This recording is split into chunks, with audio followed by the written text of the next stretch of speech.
Azamour's the first of Aga Khan's stallions to shuttle down to Australasia. Nick, why has His Highness made the decision to travel him down here? I think we saw a big change in the operation in Europe and a lot more involvement in the Southern Hemisphere. They did reverse shuttle Readout's Choice to his stud in France last year. He's going to have his first runner in the Melbourne Cup, so there's a real emphasis on the Southern Hemisphere for them now, which wasn't there before.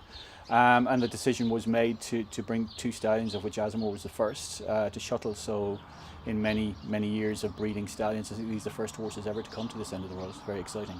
Personally, you must be incredibly proud of the fact that Brighthill is the first to stand. Oh, really thrilled. You know, what a wonderful opportunity for Brighthill Farm. And personally chuffed having been born and raised in Ireland and seen the extent of their operation over many years. For them to make the decision and entrust one of their best horses to Brighthill is fantastic.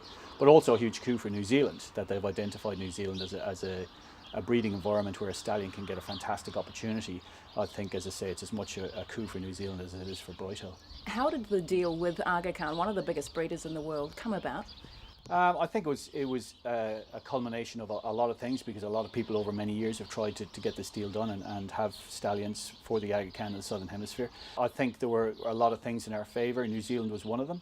I think the style of the operation that we have here, the scale of it and the way we operate it was obviously something that attracted them, because it wouldn't have happened without it. And we were very fortunate with the owner of Dalgar, Nevin Bottica, who had kept his contacts there. So it was really a timing thing. I think we managed to get all the boxes ticked, but also the timing was perfect when they were looking to start a shuttle exercise with their stallions. Winner of 4 Group 1 races in Europe as a 3 and 4 year old, crowned European champion older horse in 2005. What was Azamour's appeal as a racehorse? Well, I think you've said it really. He took all before him. Every start he has as a 3-year-old was in a Group 1 race, which is phenomenal if you think about it.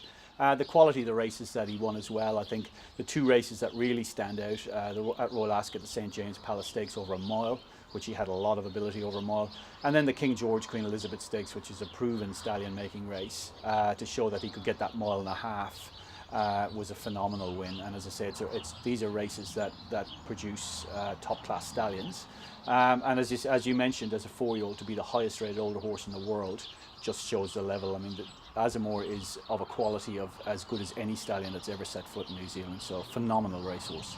He's sired 110 winners from only 175 runners. That's a hell of a strike rate. It is indeed, and he's continued on with that this season. Those were at the beginning of the season. Probably even more impressive are his stakes winners. He's got a very high percentage of stakes winners per foals, which is 5%, which in perspective of New Zealand, it would be the second highest in New Zealand to Zabeel. So a very high strike rate. He's now sire of 18 stakes winners now. He had another stakes winner at the weekend. And of course he produced a world-class horse in Valley Ra, who won the French Oaks and was favoured for the Arc. So very accomplished, proven sire.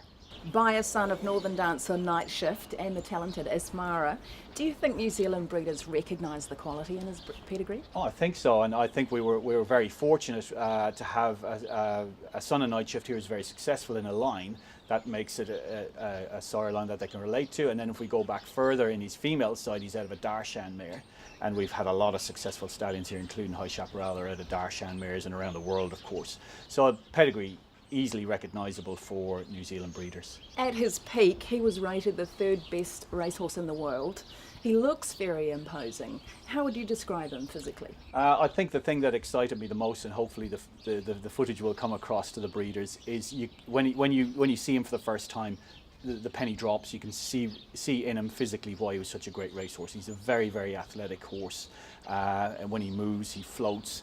And as you can see also with the footage, his temperament is phenomenal. So to be a world-class, top-class horse, you need to have all those attributes. But I think his physique is a fantastic asset for the stallion. Nick, how do you see Azamour fitting in with our New Zealand mares? I think physically he'll suit them very well. There's a broad spectrum of mares now. We've got a lot of imported mares in New Zealand now, as well as the big classic Zabeel type mares in New Zealand, which he would really suit. So I think from a physical point of view, looking at his progeny in Europe, he will match up really well. He's probably a slightly bigger, stronger horse than some of the European horses that come down here, so that really gives the New Zealand breeders confidence. And I think, you know, looking at the response we've had so far, he looks set to breed a book between 80 and 90 mares, and for a horse that's not syndicated, I think that's a phenomenal book in this market.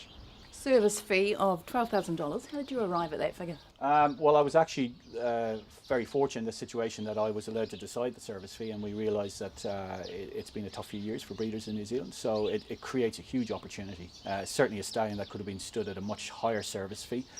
So this, as I said, represents a wonderful opportunity for New Zealand breeders because he is so proven, a fantastic racehorse. So he does, at that service fee, I think, leave a big margin for breeders as they go to the sales ring.